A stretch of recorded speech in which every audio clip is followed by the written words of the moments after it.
What's up, Buttercup? Welcome back to my channel. Today's book review is Slewfoot by Brom. I am just gonna say up front, amazing, perfect, 5 out of 5 stars. I forget how I stumbled across Brom. It's probably just because he's very popular. Someone on my friends list of Goodreads was reading it, and like, the cover is gorgeous, hello. And I also really like the title Slewfoot, so that's most likely how I found it out. I bought it for like $15.99 instead of $18.99. It was on sale. What could I do? I also needed one more book for my Halloween 2023 TBR, so yes, I did get it. Now, Slewfoot follows Abatha, who was sold off by her drunk and abusive father in England, so she was then shipped off to marry Edward, who's nice and not abusive, but is very, very religious and strict in the religious laws, though he loves her in his own way, and he makes some concessions for her. Very nice. Thank you so much, Edward. And the other side character who's really important, actually more important than Edward, is his very crappy brother Wallace, who wants Edward's land, and he has a bit of a debt problem, and so he's trying to sell off Edward's land, and Abatha's like, what are you doing, Edward? Stand up to your crazy brother. And you know, things happen, such and such. I don't want to spoil it because I was shocked. So great writing on that part. So I was like, wow, okay.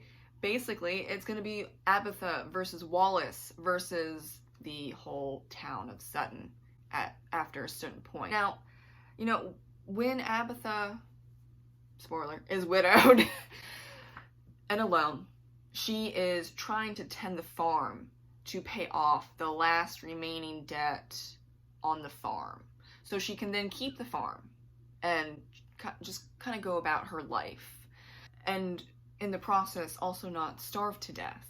It's very hard in 1666. She has had the help for the time that she's been there with Edward, who has some back problems, but he is very strong, so he was doing lots of the manual labor and she was helping as much as she could.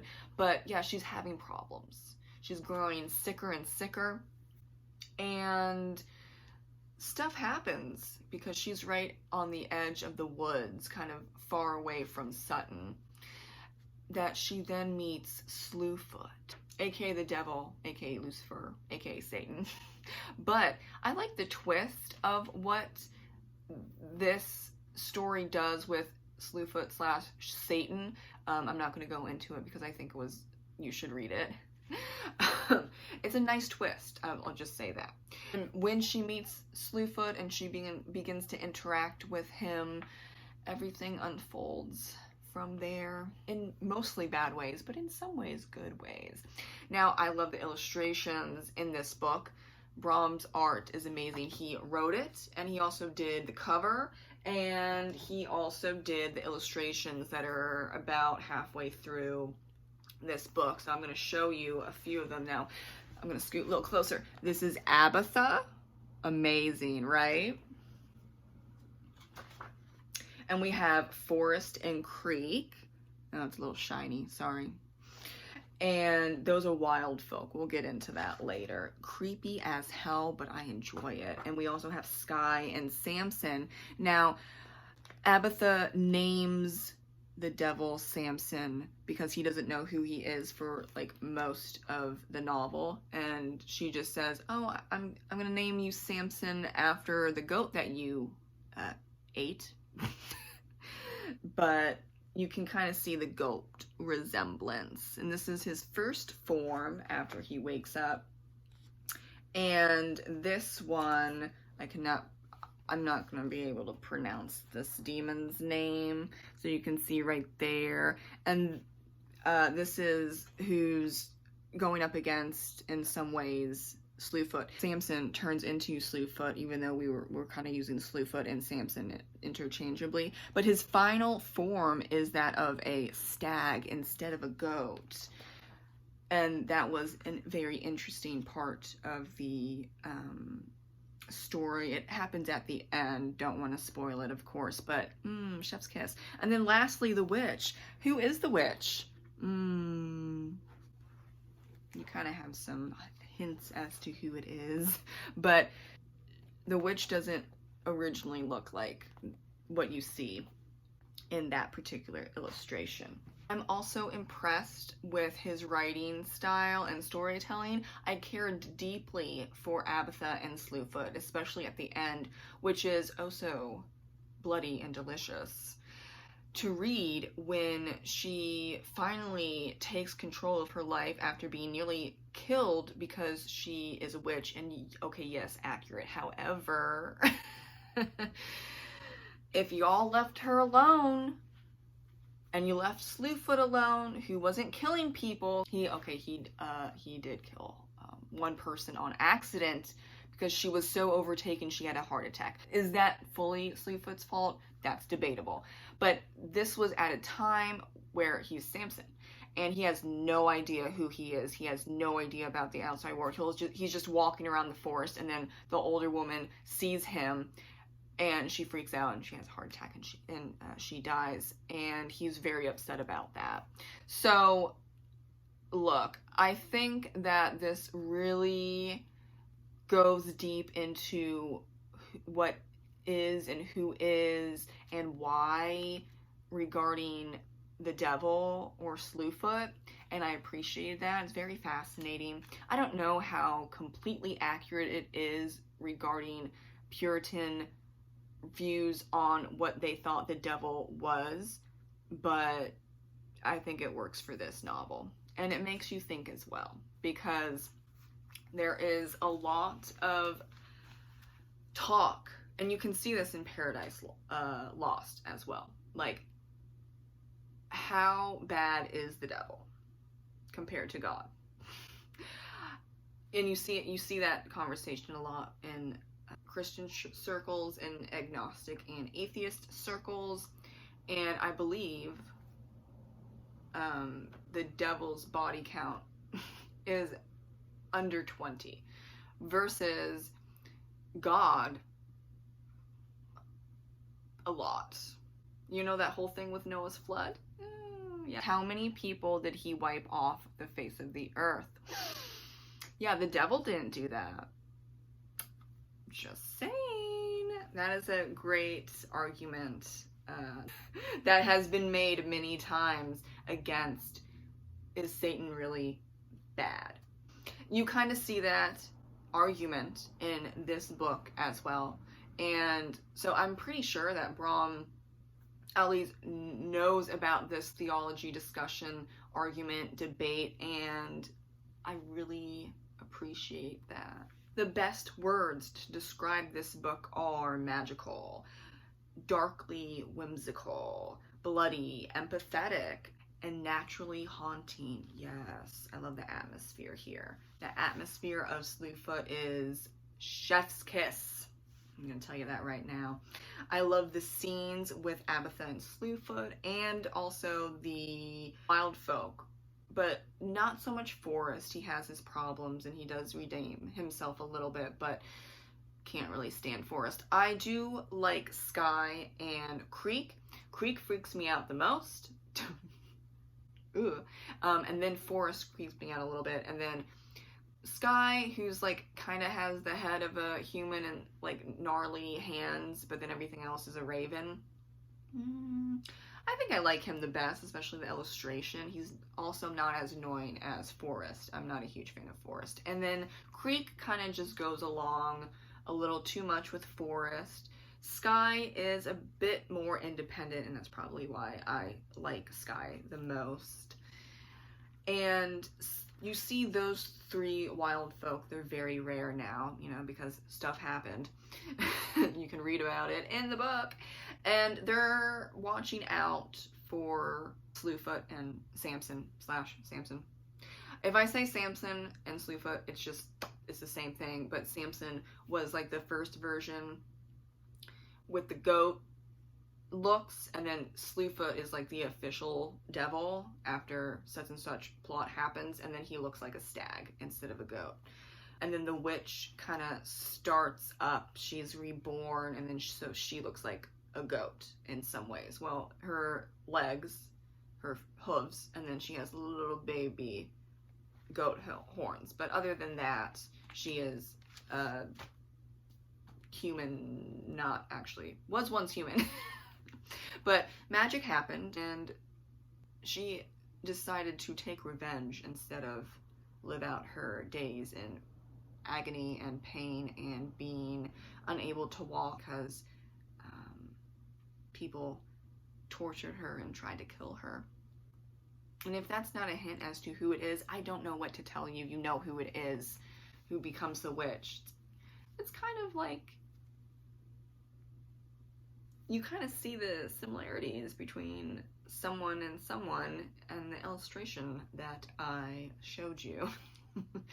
It took me a second to realize what was happening by just looking at the illustrations, but then I got it and I was like, oh, that's so good. I'm excited to read on. And it delivered, because at the end, yeah, there is a good, I would say 15%, some say 20%, I don't know if it's 20%, 15 to 20% of revenge regarding the witch when she turns into the witch. And I just, Slewfoot is taking the back seat. He is turning to a stag. He's magnificent, he's wise, he has all the powers, right? And he's just letting the witch do her thing against everyone that wronged her. I agree with all of the choices that she made and that Slewfoot made in, you know, that 15-20%, no. But am I surprised? Also no. Now there's also talk and showcasing the, I guess you could say trope, I'm gonna go with trope, of paganism versus extreme Christianity that I enjoyed reading, because I do have something similar in The Two Foxes, my book about Puritans. And I think you see it a lot when you're talking about Puritanism or writing it in a historical fiction or historical fantasy or historical horror novels. And I understand why, because from my experiences of research for them to write The Two Foxes, yeah, it made me very angry. And then we also all know about the Salem witch trials. So that was 1693, 1692, 1693, one of those. And yeah, we're not even counting for all of the other things that happened before the Salem witch trials that we all know. If you dive deep into Puritan history, you're gonna get pissed off, okay? Especially in how they treat women and children and anyone that is not of their belief system. Though it is not completely surprising, because they left England because they were too extreme and they wanted a place of their own to practice their extreme sect of Christianity. And I'm sure that is brought up, depending on what type of history class or course that you're taking, that is going to be brought up. And so, can you really say that you're surprised they did horrible things in the name of their religion? No. But it's just disappointing and it's sad to see. And then you see that in Slewfoot.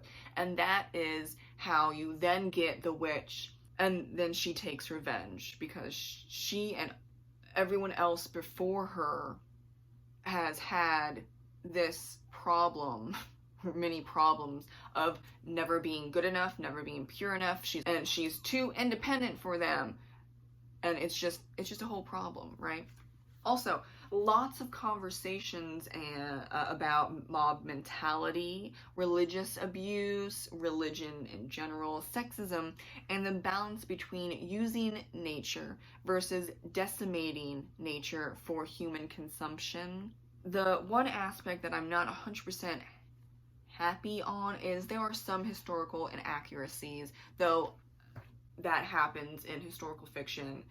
It sometimes it's just gonna happen sometimes. Though for Puritans, they did not do like the mail ordered bride thing. That was more Church of England and in the lower colony. The whole prearranged marriage, selling your daughter off to go to a Puritan colony, not so much. Though, could it be said that it happened a few times and therefore it's kind of accurate? Yes. And then also, it's another thing, like, Goody is an honorific. It's not really a name. Like, you have to earn the honorific Goody, and it's for women. Brom used Goody a little too much.